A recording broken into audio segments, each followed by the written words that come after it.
Hello, Pramod sir, can you hear us? Hello. Hello, Manoj. Yeah. Yeah, I can hear you, sir. Yeah, please tell people to shut down audio also, because I'm still getting some noise, unless you are able to do it on your own. Yeah, for yeah. everyone. I can do it.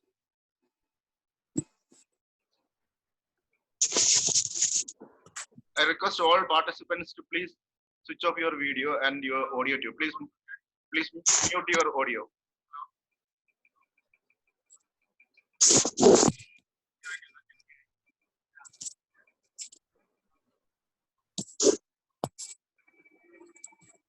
Hello, good morning. Is the sound clear? Yeah, it's clear. Go ahead, Cynthia, ma'am. Good morning to one and all. I'm very happy to welcome you all to the webinars, to this webinar on changing paradigms in teaching humanities. It's the first in the series of teaching and learning humanities in the context of the global pandemics. In the words of a great visionary, the late Dr. APJ Abdul Kalam, education in its real sense is the pursuit of truth. The teacher is in a pivotal position. Teachers have to continuously replenish and update their own knowledge so that the students can rely on them as the swords of knowledge, and even more importantly, of love and caring. The teacher must look for newer opportunities to teach the latest technological developments and even use the rooms so that technology-assisted learning becomes the order of the day in our country. Now, in the backdrop of the pandemic again, there is a paradigm shift. The classroom teaching has gone to become the online teaching. So on behalf of the Fatima Mother Department of English, Fatima Mother National College, I welcome all of you to this webinar.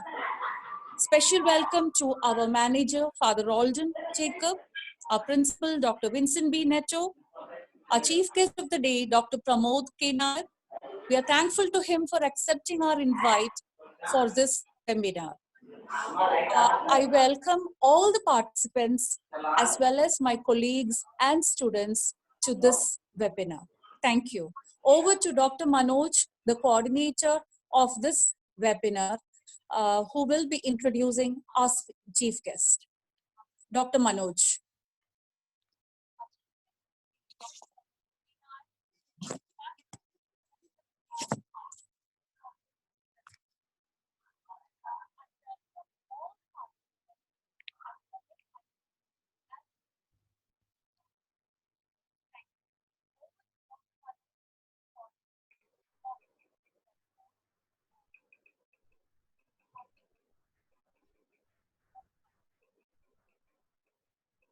Hello, I think there is a lot of echo. So I request you to please mute your audio and stop streaming your video. Please mute your audios.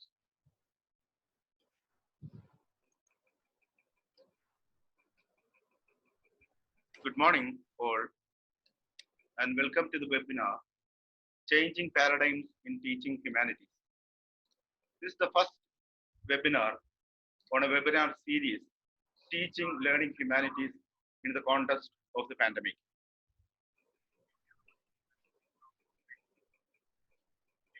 In this context, we have to raise a number of questions regarding the changing paradigms in teaching.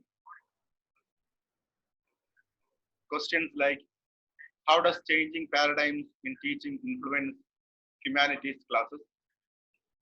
What precisely are the new paradigms? that are being developed? In what ways do they promote or strengthen the teaching process? Do they have educational and social disadvantages compared with the traditional pedagogical methods? How are the students to be equipped to gain the maximum benefit from the novel, technologically advanced, and universally adopted methods of online teaching? These and related questions will be explored here. And I think Pramod sir will raise more questions and go beyond these questions. Now, Professor Pramod Nayar needs no introduction to the academic world in India or abroad. He is a brilliant academician, critic, and author who has written 43 books, 300 book chapters and essays he has to study. And he of course have more to come. His publishers include the prestigious Bloomsbury, Routledge, and the Cambridge University Press. Recently, he has been ranked by the Center for Publication Ethics, Savitribai Phule University, Pune, as second in India among humanities researchers. The center studied more than 5,000 journal publications listed in the Web of Science for 1989-2019. Professor Pramod has won the prestigious 2018 award for President's Award for the best research in arts, social sciences, and humanities. He has been a visiting fellow in universities across the US and UK. So we are lucky to have him today for the webinar. Please join me in welcoming Professor Pramod Nayar to the webinar. I extend my welcome to all the participants, teachers, researchers, students, and colleagues. And I wish you all a wonderful time here. Now over to Professor Pramod Nayar for the participation, for the presentation. Thank you, Manoj, for that introduction. As Manoj pointed out, there are several new questions that emerge with the shift in context in which we are learning and teaching, notably the shift to online teaching, questions of connectivity and access, the kinds of questions we perhaps should be asking. And you see this happening across the world, not just in India, about the purpose of, say, reading literature or the purpose of studying the humanities. The world is in crisis. Oddly enough, the crisis in humanities, as we have come to think about it, the crisis in the humanities is a term that was first used in 1920 in journal articles from that period. So we have been using a phrase, the crisis in the humanities, for the past 100 years. Apparently, the humanities has always been in crisis. So we needn't then be particularly worried if it lasts for another 100 years, I assume, given the fact that it has been around for 100 years. Even so, it seems to me that the onus of responding to crisis situations falls upon the humanities in very different ways. That the need to respond, and the need to respond in certain ways with very specific directives, falls upon the humanities for reasons I'm not entirely sure why. But it's important to recognize that there is a fair amount of responsibility that falls upon us as people who read and study literature and other related art forms in the realm of the humanities. In what I propose to do today, I have a couple of fields that are being. Manoj, I'm getting some static on my line. Somebody's phone or device is on. Whoever has got their audio and video on, please mute. I am not able. Please mute your audios. I request all participants to please mute your audios. Yeah, so in what I have to say, I will look at a couple of paradigms that are not strictly speaking new, but whose relevance seems to have changed in the last few years. How it will affect the humanities teaching and learning in the next year or so, COVID infection across the world remains to be seen. The two most popular fields in humanities which have emerged in the last, say, 15 years would be digital humanities and the environmental humanities. India has its own research being done in the digital humanities. A fairly decent quantum of work has appeared in digital culture studies from India as well. And while it has not been at the level that the first world nations and digital culture study centers have been doing, it's decent enough to say that we have a field emerging.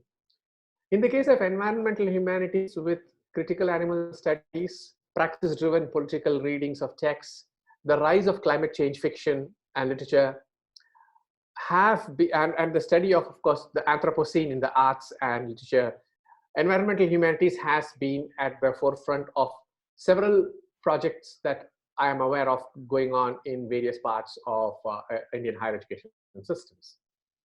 Environmental humanities seems to particularly appeal in the light of endosulfan here, industrial disasters elsewhere, climate change, the rising of temperatures, problems of the ozone layer and things like that. And environmental humanities is seen as, if not a crucial component of what we do, a necessary component of what we do in the humanities. The larger question of how humanities responds to pandemics is not something I can cover in the next 1 hour. One should actually be offering a full-fledged course, I think, on humanities and pandemics or humanities and disease. And it will require us to go back to Decameron, literature in Indian languages. We have Tagore, who has written in passing about disease as well, and things like that. So that's not, I don't have that level of expertise to talk about it. I think an interesting area of study, particularly because people are now charged with the idea that humanities should be responding to these. And I do get queries from people asking, what's the point in reading the humanities when everyone's dying? The answer is a simple one. Isn't that the most appropriate moment when humans are dying to study the humanities? After all, who defines the human better than the humanities do? So digital humanities and environmental humanities are part of what has happened in the last 15 years, or a little more than 15 years maybe in some cases. And studies like interdisciplinary studies in literature and the environment, the eco-criticism movement in literature have been around for some time. It's not something I'm going to dwell upon. There's plenty of work being done on that, and I'm sure several of you are already working in and around those areas. I want to focus on a couple of other emergent, shall we say, fields. And I will be speaking about human rights and literature, medical humanities, post-humanities, and adaptation work. Those are the three fields I want to today. Human rights and literature, medical humanities, sometimes also called the health humanities. First speak about human rights and literature, an area in which I've had considerable here primarily, and also other forms such as the memoir and the autobiography. People refer to human rights as an interdiscipline between disciplines, but also in many ways a broad rubric under which several things can be done. And if you look at anthologies of human rights and literature, and if you look at critical essays, also journals such as the International Human Rights Quarterly or just Humanity, the new journal, you will see people are interested in mapping 2 or 3 key domains. What is the narrative philosophical tradition of defining the human? Yes, how does the human get defined by literature? In what forms? We returned on several occasions to Foucault's argument that the human is a fairly recent invention, and it was during the Renaissance. We have ways of talking about the human. So how are we talking about the human? What is the tradition of talking about the human? Philosophical construction of a category such as the person.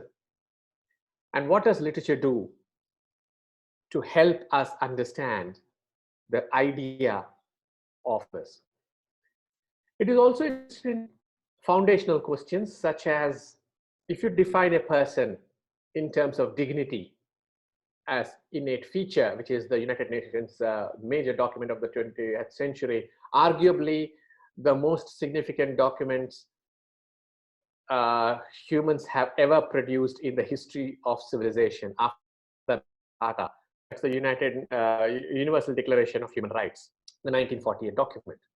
So in human rights and literature, we probe the tradition of human rights, of defining the human, of deeper questions such as the innate dignity of the human, and relatedly questions of dehumanization, humiliation, questions of torture, questions of the bounded nature of human, of the human. Human rights and literature also questions the traditional humanism, which was Western, post-Enlightenment, and constructed the universal human as essentially a white male figure.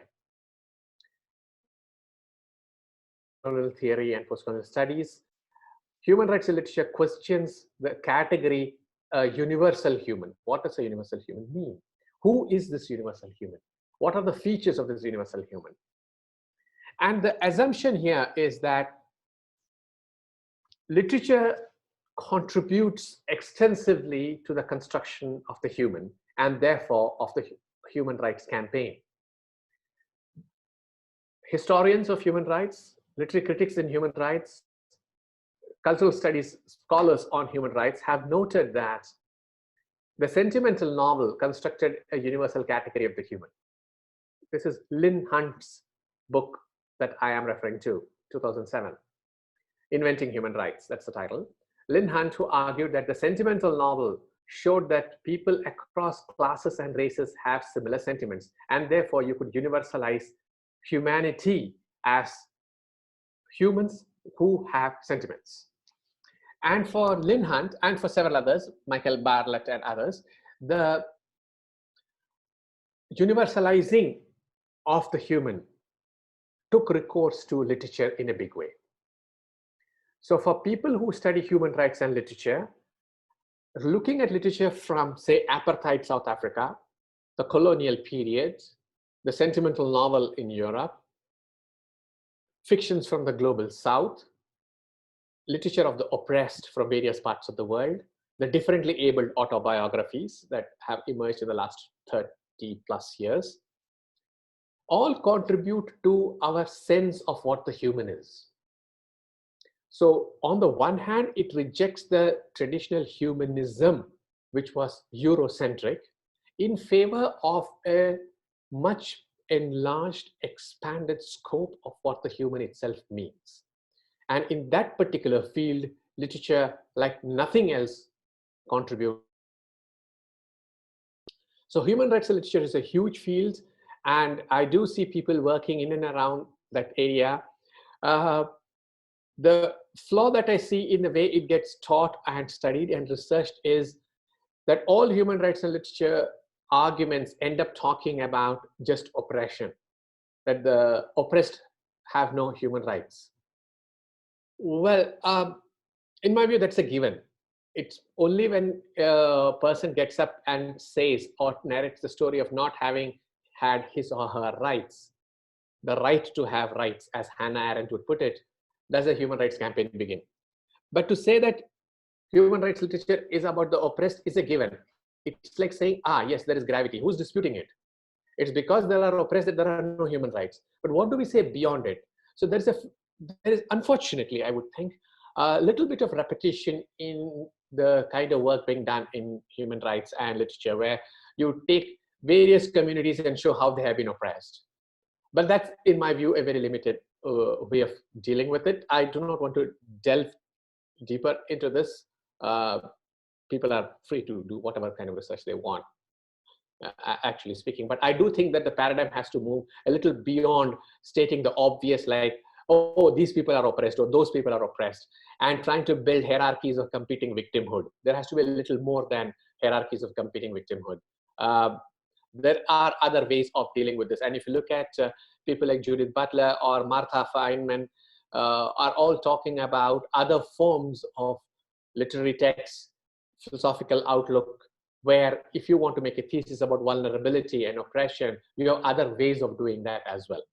So I would strongly recommend that you read other critics, other writers who are looking at human rights, not just from the now rather established truism that, oh, the oppressed have no human rights. That we all understand that. That's why we are doing it, isn't it? So that's human rights and literature. I now want to move on to a slightly bigger chunk of my talk, and that will focus on the medical humanities. And there are two small bits which I will mention in passing. I am not very qualified to speak about that, but I would think that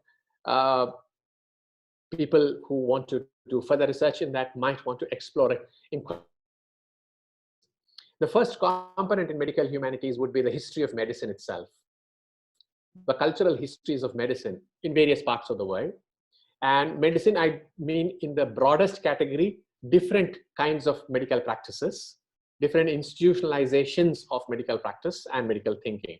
So it's not that history of medicine has to be only Western medicine alone. People have done excellent work on Unani and Ayurvedic systems as well, and alternative forms of medicine. But the history of medicine is central to the idea and the practice of a field like humanities. The second one is the philosophy of science, which is also an integral component and which requires, whether you like this or not, working with people in the philosophy departments to understand the philosophy of biology or the philosophy of chemistry, both of which are integral to the way paradigms are constructed. And a subsection of this would be the philosophy of medicine. What does the philosophy of medicine consist of? This requires some thought. The philosophy of medicine usually consists of 3 or 4 crucial components. It's a small inventory. Please don't assume this covers the gamut of the field, all the topics in it. I am only picking on a handful so that we can have a little conversation going and for you to read further. In the philosophy of medicine, you would look at definitions of health and disease. Who defines it? How? What are the institutional mechanisms through which this is defined? Many of you who know this will, of course, turn primarily to Foucault's work on the medical gaze, the Roy Porter volume, The Greatest Benefit to Mankind. Roy Porter, P-O-R-T-R, The Greatest Benefit to Mankind, a history of definitions of health and sickness. Definitions of the normal and normative ideas of the body, which has a subset in disability studies, and the social construction of disability. Disability versus impairment, dementia studies, which will also be part of disability studies at some point. The fourth theme under the philosophy of medicine would be contested disease categories. Conditions about which there are extensive debates, and the medical fraternity itself is not agreed upon standard definitions or standard features of that particular condition. So if you look up things like multiple personality disorder or the chronic fatigue syndrome, 2 iconic cases, MPD, multiple personality disorder or chronic fatigue syndrome, you will see this debate erupting all the time, that various medical groups have argued endlessly that, for example, chronic fatigue syndrome is not a disease, it's not a recognizable medical condition because it doesn't fit standard parameters. Multiple personality disorder has similar detractors and supporters, and the debate continues. Finally, what is the nature of evidence in medicine? What counts as medical evidence and what therefore counts as medical knowledge? So 5 key areas: definitions of health and disease, the normal and normative ideas of the body, normal within quotes, with a subset disability studies and the social construction of disability, contested disease categories, the nature of evidence in medicine would constitute the philosophy of medicine, broadly speaking. Please don't hold me to it saying this is all there is a lot more. A little closer to what we do, art, literature, and medicine. My next category after looking at the philosophy of medicine would be art, literature, and medicine. Inaugurated by the work of Sander Gilman, and later by Jonathan Sawdey. Jonathan Sawdey's book, The Body Emblazoned, was a study of the representation of dissection in the Renaissance, how the dissection, anatomical dissection, became a part of the cultural imagination in early modern England and early modern Europe. So art, literature, and medicine is interested primarily in representations of sickness, of the alien body, of art that uses the alien body in certain ways. Common enough, has been around for a long time. And the next field within art, literature, and medicine is narrative medicine, relatively new, founded, who is a medical doctor with an MD in medicine, but is also a PhD in literature. So she has literary studies and medical practice. Narrative medicine as a field is dedicated to looking at the role of narrative in medical practice, medical counseling, and in practices of healing. It's a huge area, plenty of work being done on it, excellent work. And if you have heard at some point, people like Atul Gawande, the doctor who writes in the New York Times and other places, you will see some of this happening. It involves looking at doctor memoirs, patient memoirs, narratives of medical technological data, the role of texts. By text, we are now not looking at literary text alone. Please understand, we are looking at a much broader range, including case studies, diagnostic manuals, and things like that. If you look through journals like Medicine and Philosophy or Journal of, or if you look at even Narrative, the big journal that comes, James Fallon edited journal, Narrative, you'll see essays on the case history as narrative. The Diagnostic and Statistical Manual, the DSM, which is the standard manual psychiatrists and psychologists consult to look at mental health issues. There are studies of these. So what is the role of narrative? What is the role of storytelling in medicine? King Edward Memorial Hospital, Bombay, is the first to set up a center for medical humanities and narrative medicine in India. And it's a huge field. We have had people who have done some work on this in excellent work, also available in published form now. And it is a field that is catching on. Now, I understand the objection people will have. I faced these questions before. How are we supposed to study medicine? And how are we supposed to understand several of these medical concepts? We are not studying medicine. We are trying to understand the language of medical health issues, biomedical experimentation, the role of storytelling. It begins with a very basic question. How do you communicate your illness to a doctor? You narrate what happened to you. The doctor interprets that narrative, does some tests, reads the text of your tests in the form of diagnostic reports.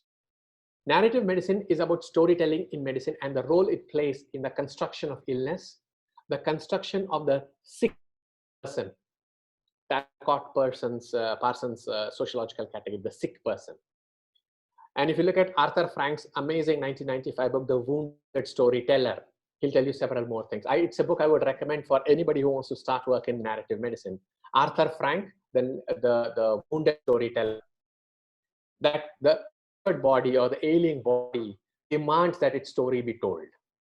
And now we have a vast amount of medical narratives of people who have suffered sickness and have documented it, whether it's AIDS or Alzheimer's. There are memoirs. People have worked on them.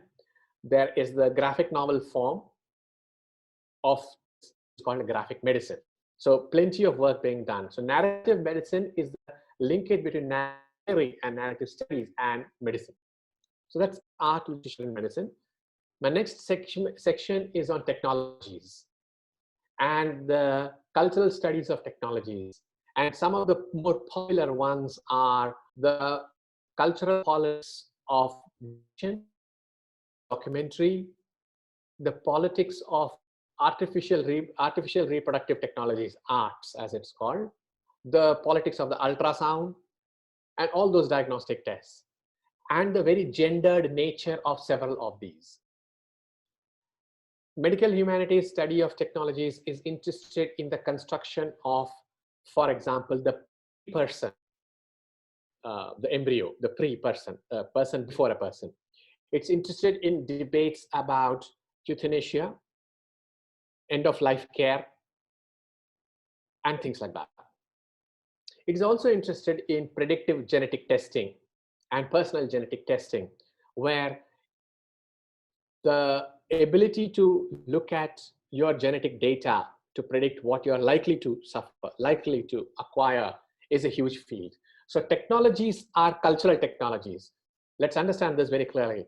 Medical technology is not only about science. Medical technology is about culture, the reception of those devices. And I'm sure you have been following the debates in recent times about the need for more testing in the COVIDian age as to how these tests should be. People don't seem to agree about tests. People don't understand that these tests are limited in certain ways. Others believe they are complete. These are all cultural. How we receive these tests, how we construct and envisage these texts is not the task of technologists alone, sorry. So technologies and the studies and the cultural politics of technology, plenty of work being done. Look up people like Lisa Cartwright, Trickler, and others who have worked on this. After technologies, my next two are fairly related. One is literary gerontology and medical and bioethics. Literary gerontology with a subset called narrative gerontology is about listening to the stories of later life and the representations of aging in literature. Literary gerontology is the narrative and the representations of aging in history and other cultural texts. There are plenty of dementia memoirs. There are studies of forms of storytelling. Projects that have been undertaken by people like Annie Basting on how older people tell stories. There are memoirs by people with Parkinson's and Lewy body Parkinson's and frontal lobe degeneration. Narrative gerontology looks at the idea of the human or the person that emerges in these stories. To go back to the point I began with, why do we study humanities and literature? We study it so that we can understand the evolution of the human, the idea of the person. And in literary gerontology and in aging studies, we are interested in medical conditions where, having lost their memories, their cognitive functions, their cognitive abilities, are they persons anymore? This brings us to the next point on bioethics and medical ethics. Do we consider people without memory persons? Do we consider people without cognitive abilities persons as we understand it? These are bioethical questions, but these are also questions for the humanities, because we are looking at, we are wondering about what it means to be a person. If your ability to recall your loved ones has deteriorated to a point beyond retrieval, if you are kept alive by machines, how much of a human, within quotes, are you? This is the field of bioethics. And it involves not just questions of old age and dementia or inabilities to perform simple daily tasks, but it involves a much larger field such as xenotransplantation, organ transplantation, surrogacy, cloning, and things like that, all of which are part of now medical humanities. If you think of a text like Kazuo Ishiguro's Never Let Me Go, many of you may know the film, but I would strongly advise you to read the novel. Kazuo Ishiguro's Never Let Me Go. It's a cloning novel, and it raises huge debates about the ethics of cloning, the ethics of creating people who will serve us by donating their body organs to us. Are they persons? Are they human? They are like us in many ways. Also, if you think of films that talk about robots, they are also about questions of personhood, of who or what the human actually is. So it's important we recognize that these are debates about the human, about persons. If your heart has been replaced by an artificial heart or somebody else's heart, how human are you? Because the heart is the seat of emotions, isn't it? You feel with your heart, but it's no longer your heart. So whose feelings do you have? Likewise, various other parts of your body have been replaced. How much of you is you? How much of you is left? So philosophers like Catherine Malabou, Jean-Luc Nancy have all written about this. There's plenty of literature around this field and artwork as well about xenotransplantation and cloning, surrogacy, and things like that. And is a part of the medical humanities. Plenty of work done, but plenty more to be done as well. So it's not something you have to be discouraged about either. So that's medical humanities. My next component is on the post-humanities.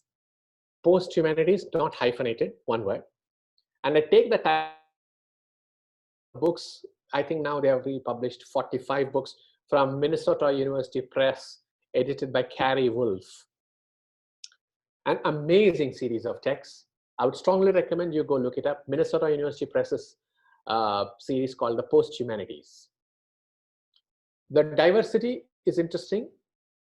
The focus is challenging.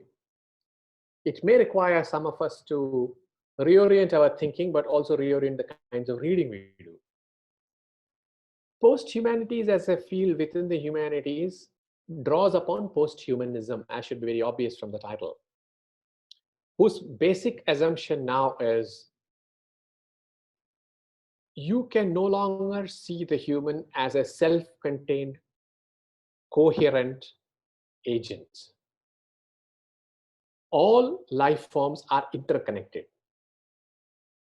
All other forms of life have agency.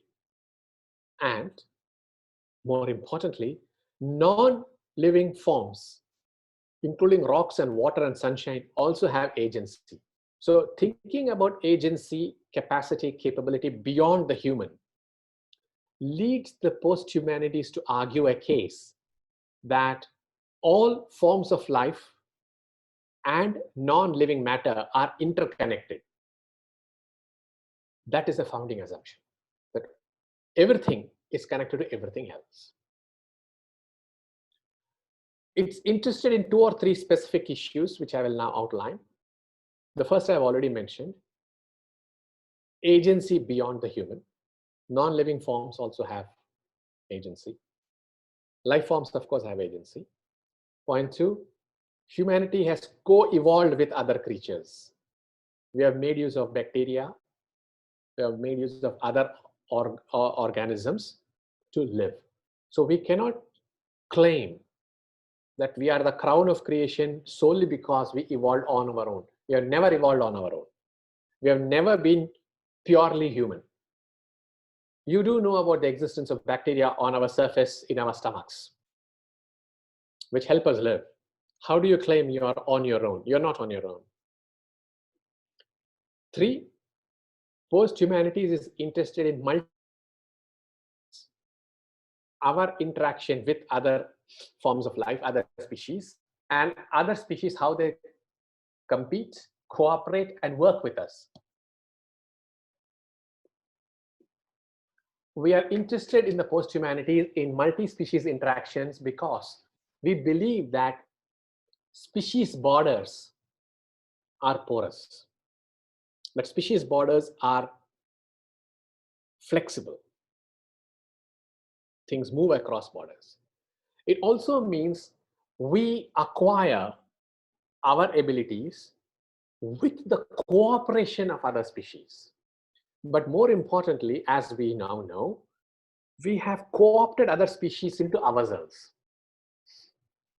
What Donna Haraway will call when species meet, the title of her book, when species meet. We work with other species. It's something I've characterized elsewhere as species capitalism. And if you think of Hollywood horror, one standard trope one standard trope is of being invaded by other species, isn't it? You take Alien, you take Spawn, you take any of the Andromeda strain, you take any of those invasion narratives. We are worried about other species invading us, taking over. Think of the recent pandemic, think of films like Contagion, Outbreak, all of that. It's about being invaded and other species take over us. Early film based on a novel, The Invasion of the Body Snatchers as well. But why is it that we are only thinking in terms of invasion? Why not think in terms of cooperation? We work with others, other species, with us. Octavia Butler's fiction is a prime example of this. Octavia E. Butler. Look up a trilogy called the Xenogenesis trilogy. So post-humanities is interested in multi-species interactions, agency beyond the human, cooperative and symbiotic. But it's also interested in something which is far more popular, and it's a component of post-humanism in a very popular sense. It is about cybernetic organisms, cyborgs, and transhumanism. Transhumanism is a philosophy propounded by people like Nick Bostrom, and the Transhumanist Manifesto is available online for you to look up if you're interested. It believes that humanity can improve itself through the use of machines, through the use of pharmacological interventions and genetic modifications. Post-humanities is interested in the cultural politics of human enhancement. Enhancement is the term we use for this, where our abilities to do things have been significantly altered. For example, you are far more intelligent than you were. You enhance your mind. You enhance your bodily conditions. I'm sure many of you have been looking at debates about improving your immunity. So you have a certain immunity, you have to improve your immunity. Suppose like that you can improve your ability to lift weights or your intelligence. Or more crucially, suppose you enhance your ability to feel more compassion, to feel more for others. Dr. spoke about care and loving. Suppose we are able to enhance our ability to love more in the traditional sense, not in the sense that perhaps the young ones might understand. We are not proposing polygamy here, by the way, or promiscuity. That's not the point. That's a different debate. I'm not interested in that. I'm interested in the point that you can improve and enhance yourself. So why not enhance your ability to feel more compassion? Why not enhance your ability to feel more care towards others? So the ethics of this enhancement, who has access to it? Is it possible for all of us to be enhanced, or will it be a class division? Then will it produce a new race of people? And that is the stuff of the Terminator films or the Robocop films.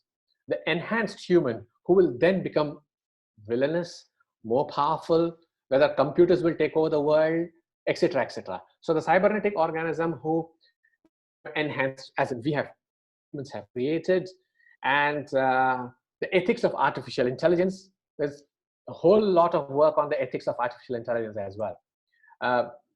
What do those creatures become? And what do we as humans also become? So post-humanity is very challenging in the sense it forces the idea of the human again. And that is my founding and foundational question, if you remember. How do we understand the human and how do we understand the person? If we have enhanced ourselves, are we still human?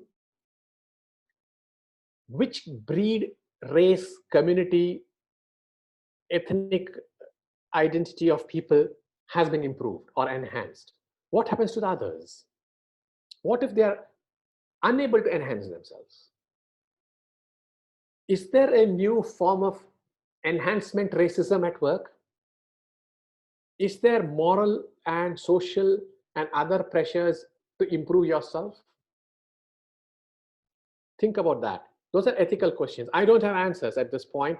I've written marginally about this, but there's plenty of stuff to be done on the ethics of enhancement. There are several angles to that debate. There is one very obviously the theological debate.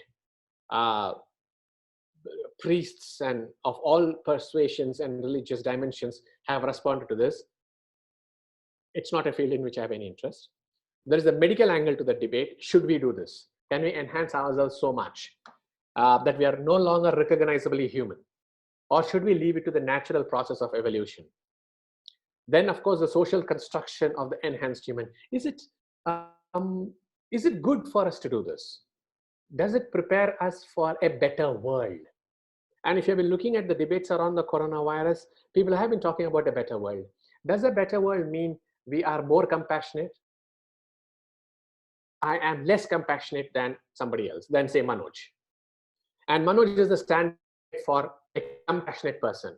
Do I have to go into some kind of medical treatment so that my compassion level is raised to that of Manoj? Or if it doesn't happen, if I'm unable to enhance myself for any number of reasons, is this a new form of race and class divide? More compassionate, less compassionate? Would the more compassionate person be, quote unquote, more human? These are critical questions. These are ethical questions. And these are also reflected in a lot of the literature and popular culture around us. The price of human enhancement, the ethics of human enhancement. What is left of the person after all these processes? How much of human remains, so to speak? So post-humanities is an exciting field. Please look up the series and you'll see what I'm talking about. The work being done is cutting edge, easy to read, in a different field, but it's very exciting. At least I think it is. And I do know several people who are working in this in India as well. I will conclude with a very specific and very pertinent point of why and how the humanities work.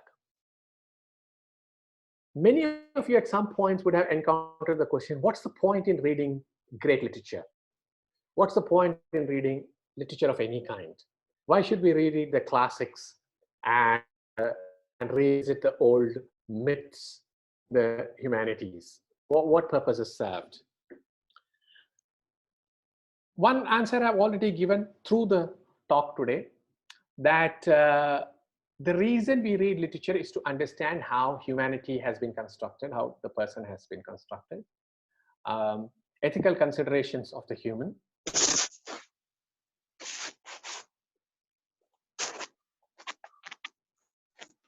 I'm getting some disturbance, Manoj.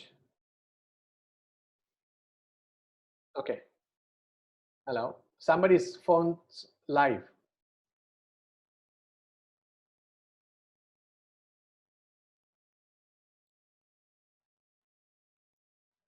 Yeah, thank you. Sorry about that. So yeah, the revisiting of classics and myths and things like that. Why bother? I'll give you a couple of examples, and I would strongly recommend that you go and look up these texts.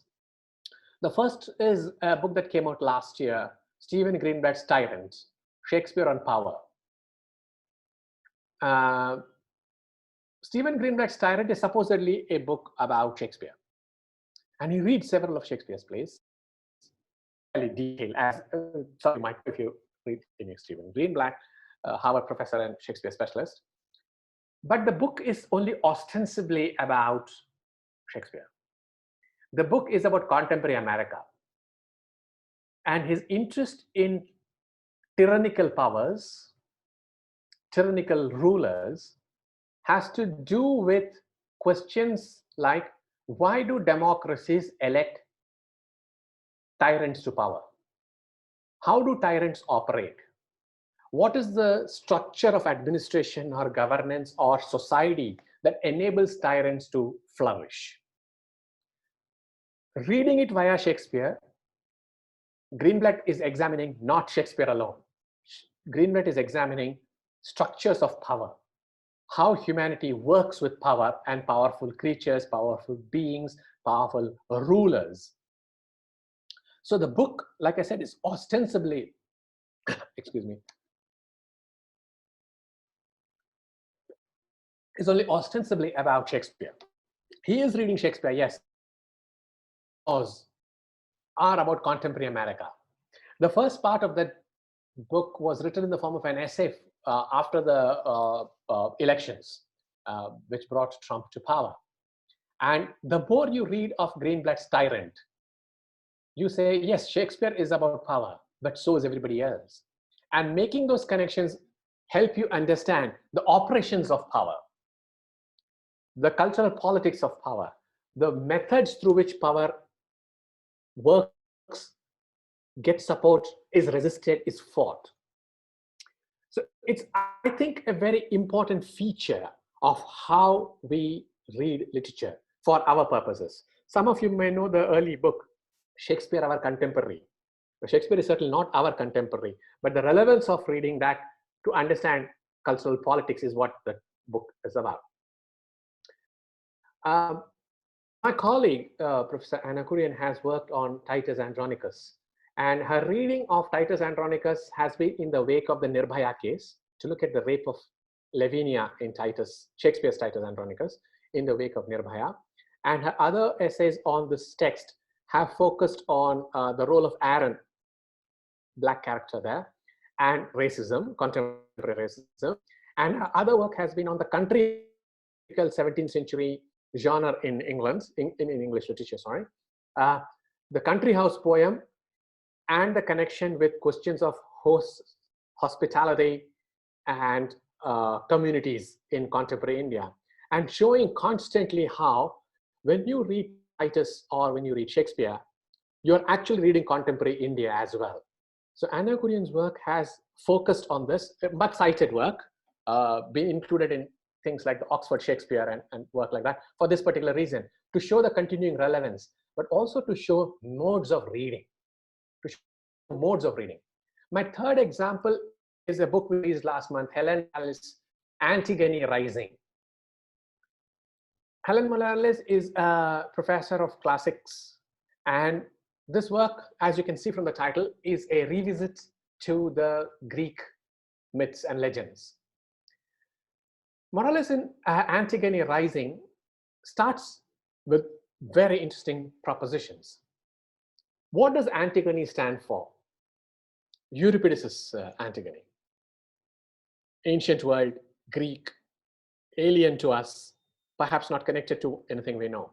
And she is looking at Antigone as this 16-year-old girl child, hyphenated maybe, standing up to her father and king and asking moral and political questions.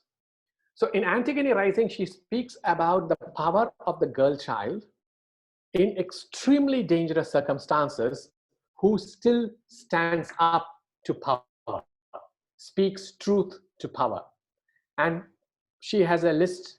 She looks at similar young women, girls who have stood up to oppression, people who have stood and faced off a line of army men or cops. She looks at Malala, and her other last example is Greta Thunberg, who at her particular age stood outside the Swedish parliament and has now become the face of a global climate change movement. Morales' argument is the classics show us how to read certain characters. They also make connections between cultural politics of the ancient world and the present. And they help us, force us to understand things on which the world depends. What is the nature of power? What is the nature of oppression? What is the nature of patriarchal oppression? My example from Anna Kurian's reading of Titus, the rape of Lavinia and Nirbhaya, racism and the rising anti-minority sentiment, the racism in Shakespeare and the anti-minority sentiment, the idea of hospitable, as in warm, hospitable people, and the anti-hospitality towards certain sections of the people. Greenblatt's virtuoso reading of Shakespeare, showing the necessity to understand the operations of power. Now, in which I'm calling adaptations and reworkings, humanities has emerged as a way of looking at the world. and you look at it through the lens provided by classics, provided by myths, provided by legends, and provided by literature. So the purpose here is to see how texts that talk about human conditions, with all their temporal and spatial distance from our time, still speak to us. I am not using the old argument about the universality of great literature. No, I am speaking about the continuities, the resonances, and the overlaps that these texts have with our own times, and how, when you read these texts, you develop frames of reading the contemporary as well. So it's not that, oh, these are Roman plays, or these are ancient Greek stories, or that's Shakespeare, much derided, and nobody wants Shakespeare, everybody wants Shakespeare campaigns that we see. Why do we read them? We read them because they still teach us something. The construction of the human, the construction of the black, the construction of the slave, the construction of the girl child, the construction of a powerful, all-powerful king, or conversely, the construction of an egomaniacal king who's increasingly demented and doesn't know what to do with his power, Shakespeare's Lear. The construction of insanity, oppression. They give us frames for reading the world. The importance of texts such as Stephen Greenblatt's, Helen Morales, or Anna Karenina's interpretations of canonical texts lies in the fact that those teach us and continue to teach us. So adaptations and reworkings are crucial. There's a whole industry out there, as we now know, but that's not what I'm talking about. I'm talking about how in humanities classrooms, methods of reading are important. As the old saying goes, we don't need to interpret texts as much as we need to interpret interpretations. Montaigne, it's also the epigraph to structure, sign, and play in the discourse of the human sciences. We are interested in frames of reading, how certain frames become valid, how they become oppressive, how frames need to be changed. Literature teaches us those frames, irrespective of the cultural differences that might arise. We account for those. So I'm not asking for a flattening of it. I'm asking for attention to detail. We have to understand that there is no oppression without a language. There is no racism without a language, as Derrida would say in Racism's Last Word. All structures of power require linguistic and discursive operations. Literature shows us those discursive operations, and our job is to interrogate those, work with those. Let me quickly summarize, so we have some time for discussion. In the changing paradigms in teaching and learning humanities, the most popular ones for some years now have been digital humanities and the environmental humanities. My own focus in today's talk, going by the mandate that Manoj so kindly gave me, is on human rights and literature, and how literature helps us understand the evolution of the human person and the interdiscipline that arises. The medical humanities, my second focus, which involves studying the philosophy of science, the philosophy of medicine, art, literature, and medicine, which looks at the representation of sickness. Our interest in the cultural politics of technologies and medical tech in particular, like the ultrasound or artificial reproductive technologies. Gerontology, narrative medicine, and its integral role in the construction of the patient, the doctor, the healing process, the treatment, medical apparatus in general, but also specifically in gerontology, the construction of the aging citizen, and worry, anxiety, definitional problems involved in defining the demented person. Tom Kitwood's famous work on the dementing process and demented are categories which are central to our understanding of literary gerontology. Then finally, medicine and bioethics. Questions of ethics involved in the discussions of, say, human enhancement and like that, xenotransplantation, surrogacy, cloning, and others. My next category, emerging domains, was on post-humanities, when I spoke about the necessity to understand agency beyond the human, the question of multi-species interaction, cooperation rather than competition, the rise of transhumanism as a philosophical political position, the ethics of enhancement, human enhancement, like the ethics of artificial intelligence, the ethics of cybernetic organism, the class-race divide. Does it create a whole new breed of people, the enhanced and the not enhanced? The post-humanities was a reference also to the Minnesota University Press book series. Finally, adaptations and retellings, the necessity of looking at classics, literature in general, not just classics, but literature in general. For those of you who think I'm saying that all of us should be reading Aeschylus and Sophocles, no. I'm saying that literature still has a very powerful. Classics was an example because I was using Helen Morales' Anti-Gazing as a case study. That the return to literature is important because it still helps us understand the play of power, the role of compassion, the role of care. And my examples, Greenblatt, Morales, and Aquilans, was specifically to do with the necessity of revisiting literature to understand our contemporary political and cultural context. Thank you. We'll now have some questions and discussion. Manoj, if you would regulate.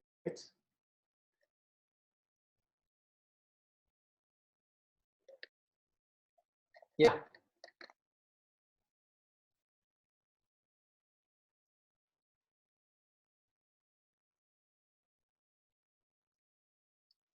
If I'm not able to read, Manoj, if you get it on your screen, please read it out to me. Okay, I have one question which has come up. In the wake of post-humanism, the interface between humans and machines would be at risk. How will you account for this? Well, my answer, this is from Mohammad Hanif. Well, my answer is the interface between humans and machines have been around for a very long time. Let's take the simple example of writing. When humanity first used any writing tool, weren't we using technology? We were. It was a machine. It was an instrument. When printing evolved, you had to deal with that. When the watch or the clock evolved, we worked with that. It's not a question of our being at risk with contemporary technologies. Technology by itself is not the problem. The problem is when we start thinking about it without an ethical dimension, without asking questions about how we are using it, who's using it, who's funding this research. That is the crucial part.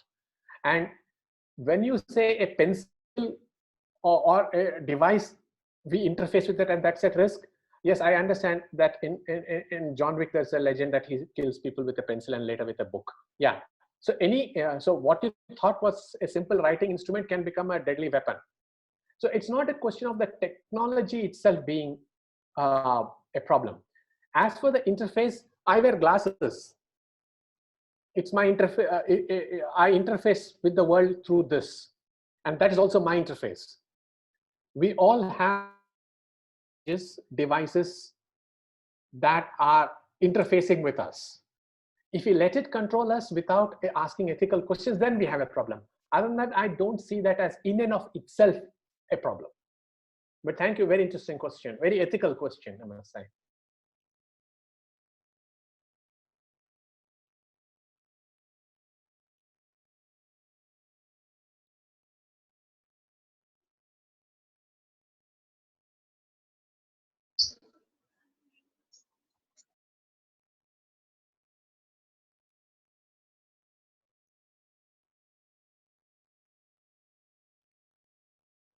I'm also getting audio interference, Manoj.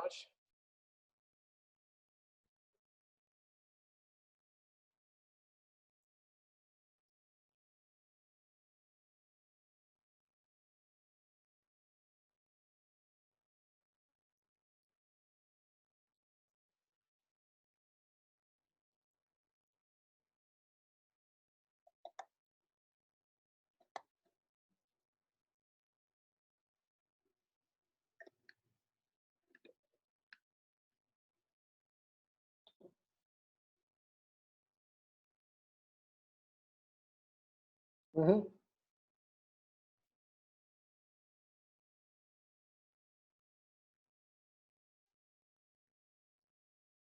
Yes, there is. There is, in fact, a full volume on post-humanist Shakespeare. Mahesh Nayar, please listen to that. Edited by Mosley, Andy Mosley, M-O-U-S-L-E-Y, on post-humanist Shakespeare, where there is a whole bunch of examples from Shakespeare's text about this interface and this posthumanism. Whether it is now defined as posthumanism with retrospective effect, I'm not quite sure. But yes, there are any number of instances in canonical literature of people with artificial limbs and an early version of the posthuman. So that history is actually worth studying. I should take a look at something like that. Thank you. Very good question. I think this is my old friend Tom Thomas, who's asked, have humans become the new expendables in the pandemic scenario? Right. Tom, hi, good to see you. I don't know whether we have become the new expendables. We have always been expendable. All life forms are expendable at some point, aren't we? I mean, think of dinosaurs, walruses, at some point, the saber-toothed tiger, who are expendable. So it's not like there's a process through which life appears, life disappears, life gets extinct at some point. So whether we are the new expendables is not a question that I would think of as a germane one. There is a process through which life eliminates itself and life evolves. That's how I would say it. There is a longish question from Tanya. I'll read that out for those who are not able to say. How will critical thinking in classrooms be affected in the time of global pandemic? And how far will the humanities be affected on that account as the traditional safety of classrooms is no more? I'm glad that Tanya thinks that the classroom is a safe place. Several students don't think the classroom is very safe. So that's an interesting take on it, but thank you. I would think, Tanya, that it is upon people in the humanities to make sure that critical thinking continues in the face of the global pandemic. It is the onus is on us to think of not automatic mechanical responses to the pandemic, but deep critical thinking. So as far as the classroom is concerned, the nature of the classroom may change. That should not stop us from discussions. The reading, writing, and thinking process, which is part of the humanities, must continue. So how affected? Yes, naturally, we are affected. All of us have been. But the point is that if we allow us to reach a stage where we say, oh, no longer is critical thinking possible or necessary, then I'm afraid we are leaving the entire field to the scientists and the people who talk about policy alone. That is not acceptable. My point is, more than ever, the humanities needs to address the essential work of looking at, say, what is the human, the evolution of the person, values that determine ethics and things like that. So I would still recommend that people who begin to think that humanities is at crisis point, no, this is also an opportunity for humanities to rethink itself. That's how I would say it. Plenty of things to be said and done and explore in the wake of the pandemic. So I'm not worried, Tanya, that the classroom, as we understand it, has been modified. But classrooms have been modified for a very long time. I mean, you know, the ancient payal systems of schools, that was replaced by the classroom. Now things have changed. So naturally, we will evolve as well. So I'm not worried about that. What I do worry about is we use this as an opportunity to say, now we don't have to do this work anymore. No, there has to be a greater emphasis on work than ever before. Good question, thanks. Okay, I've got Susan Roy. Susan Roy, will humans be replaced by tech? Yeah, will the ethical values? No, humans don't get replaced by technology. Humans work with technology. Ethical values will change, and ethical values seen in literature, there is no such thing as a stable set of ethical values in literature, Susan. It also gets modified. We will be modifying those as well. So our concern with, say, the virus or technologies of learning and teaching will also require some re-evaluation. That's our job. As I said in response to Tanya's brilliant question about classes and classrooms and critical thinking, this is the time for critical thinking. Okay, will students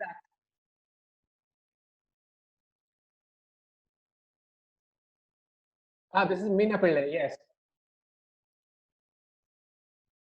Well, it will be affected in certain ways, but I don't think she necessarily would say that critical thinking will stop and be negated. It will change. The nature of thinking will, of course, change. Definitely, it will change. It has to change. As long as it doesn't stop. I have a question here from Rose. Will students accept traditional mode of studies after this pandemic? They can still sit at home and have multiple study subjects. What's your take on this? Well, isn't that finally a choice we all have to make, Rose? That if you want a certain system of learning, it's not an automatic choice. It depends on access to technologies. It depends on access to teachers. It depends on the nature of materials that are available to you. So it's not an automatic choice. Whether it is a traditional, non-traditional, that has, if you think of open university systems, that's a parallel structure to what we now have, right? And a lot of open university systems now around the world have been online for a very long time. So, and the open university system was created so that people who have no access to the institution, to the physical college, will still be able to continue the education. How did the open university system survive for so long? It has survived for so long because people made the choice that they should with studies, even though they cannot actually go to a physical college somewhere. So that will come into play. So I understand Meena's anxiety. Sorry to bring that back, but we have also had have debates about online education, and connectivity issue must be addressed. Unequal access to technological solutions and platforms for studies must be first addressed. In a country as unequal in terms of distribution of resources among students and among other classes, unless we tackle that, we cannot obviously think in terms of saying that everybody can study in the same, continue to study in the same way. We'll have to address that. But my point is, we have to address it because learning cannot stop. Okay, Shamala has a question. Do self-help narratives play a dominant role in the humanities? It is a genre. It's like autobiographies. They are inspirational. They provide us models for working with ourselves. They construct a certain notion of the person. So yes, they do have, I'm not sure whether they play a dominant role. They are part of a whole series of similar things. People find inspirational texts in not just self-help books, but also in autobiographies and biographies. I put them on par with that. Mercy Familia has a question, the relevance of bibliotherapy during this pandemic situation. Wonderful. Mercy, I would urge you to look up Jonathan Bates' project on bibliotherapy being done from the University of Oxford, that we continue to read, and we have great literature that still helps us. I think bibliotherapy ought to be something we all take up in a big way. So please look up Jonathan S. Bate, the bibliotherapy project from Oxford. Eljo, aren't we always working with the derivatives of social sciences? Even if we reevaluate, aren't we still moving in circles? Can humanities come up with something mind-blowing? Ouch, that rejects everything we have been doing in philosophy, Eljo. And a lot of the social sciences have adapted work from philosophy and the arts, actually. We are not working with derivatives from social sciences. We work alongside them. I'm not dissing the social sciences, nor am I saying we are better than them. But there is at some point a correlation that goes on. We humans lack humanity. Can we improve by teaching humanities? Yes. Isn't that the purpose of teaching the humanities? Definitely. I'm not going to debate or judge whether we lack humanity or not. All of us are capable of being inhuman and human at the same time.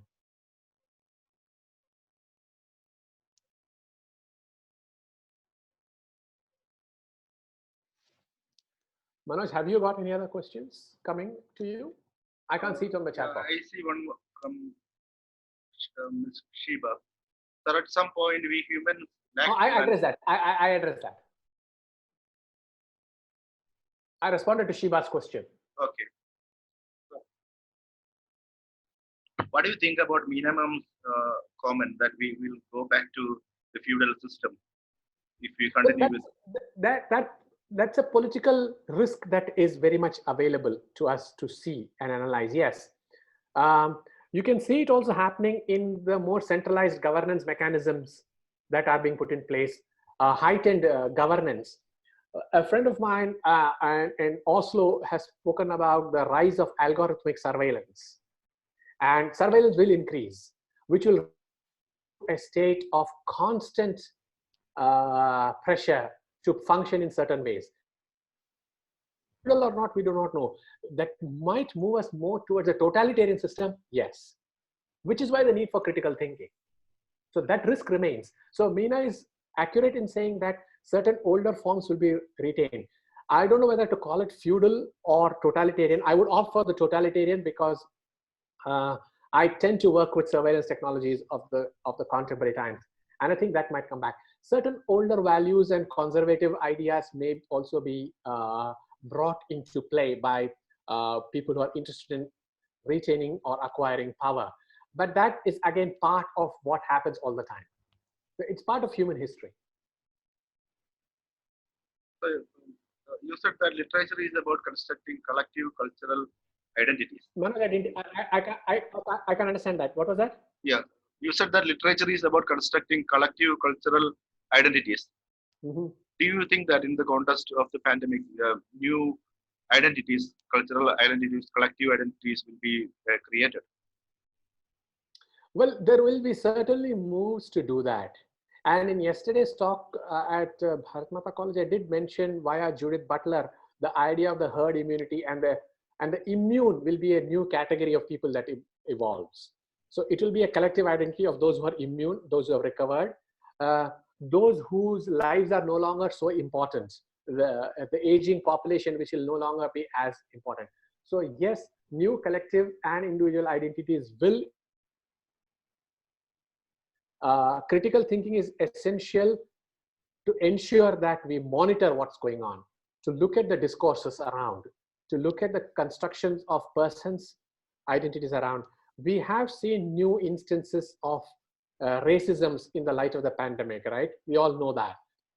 And the reason is precisely because that we have associated a race with a virus, a race with the etiology of a disease. So those have to be thought through, those have to be examined and fought.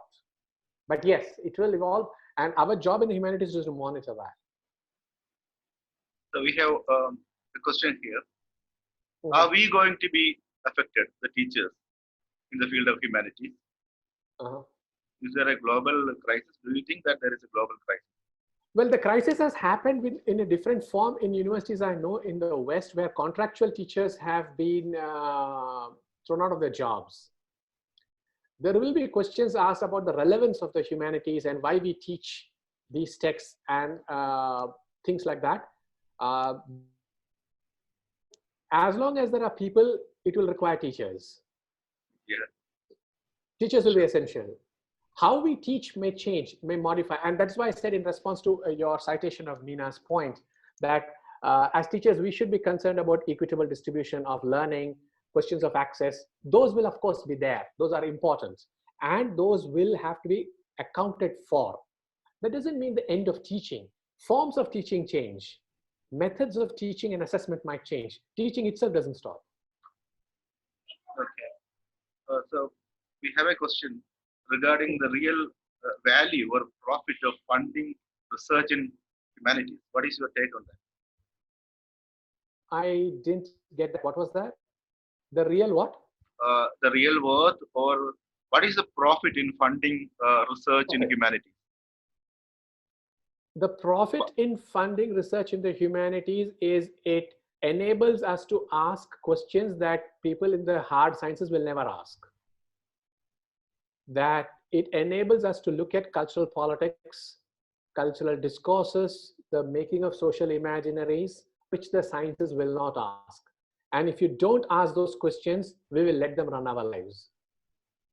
That is the profit. The profit on the humanities is that. I would recommend, oh, I see that question. This is Mahesh again, right? Yes. I would recommend that, Mahesh, you go and read Martha Nussbaum's work, Not for Profit. Why Democracy Needs the Humanities. Not for profit, why democracy needs the humanities. Please take a look at that. Dr. Abdul Qadir has a question. Are we more obsessed with theories? A plethora of theories are emerging. Is creativity stunted? But I do think theories are creative. I don't think theory is any less creative than anything else. But I also think, Professor Kader, that theories are ways of looking at the world. They are frames, they are perspectives. And if we don't have those perspectives and we don't constantly in trouble. So for instance, when we look at issues of racism that have emerged in the light of the pandemic, the Chinese being targeted, people from the northeast states of India being targeted, we are actually looking at it through the frame of critical race theory. So those theories, minority studies, critical race theory, post-colonialism, have helped us understand that there's something wrong in the way people are talking about the Chinese or our friends and relations from the northeast of India. So it's not that we are obsessed with theories, but we do need frames to understand the world. Theories give us those.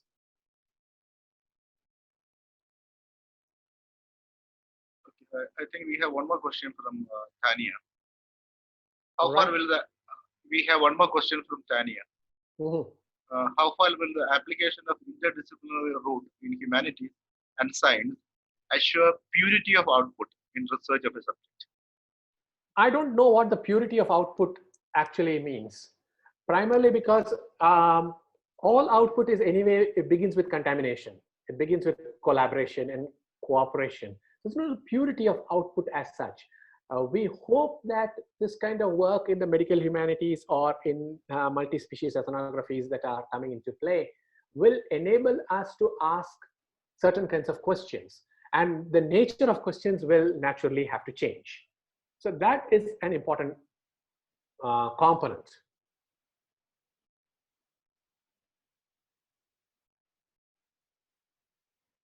Now, in the context of the crisis, how do teachers of humanities combat the employment crisis and these challenges? I don't know whether teachers can actually combat employment issues. That requires the streamlining. I don't know whether we are, as a community of people who are trained to do certain things in certain ways, can actually address the employment question. We need to ask certain questions of the ability of our students to be employed, how are they employable, and things like that. But the structural condition of unemployment, I don't think we are equipped to. I mean, who listens to teachers? I mean, I'm not quite sure the government is calling up the head of English department in Hyderabad or Fatima or MG University asking, what should we do about unemployment? That's not going to happen. But if we educate our students to ask those questions, it's I think, a big thing. Yeah. Now, what about theories? Is theory going to change? Can we expect a new set of theories in the field of humanities after this pandemic? I think it will evolve, yes. It will evolve. It's too early to say, but I think people are building on older theories, and you can see on the critical inquiry blog space, several philosophers, rhetoricians, and critical theorists writing. There's a whole lot of public work being done in the public humanities, from Chomsky to Zizek, writing, Alan Badiou and others writing on this. So theory is also evolving. And like I said, in response to, I forget somebody's question, we need, I think Professor Kader's question, we need theories because theories help us interpret. And if there is a crisis, which is pandemic, it requires a rethinking of our frames of reading, which I think theory provides. Do we have more questions?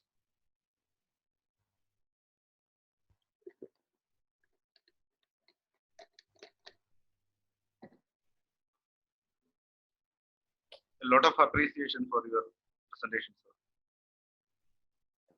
Thank you, Manoj, for arranging this. Thank you to the department and to your tech support team, which made sure it went without a glitch.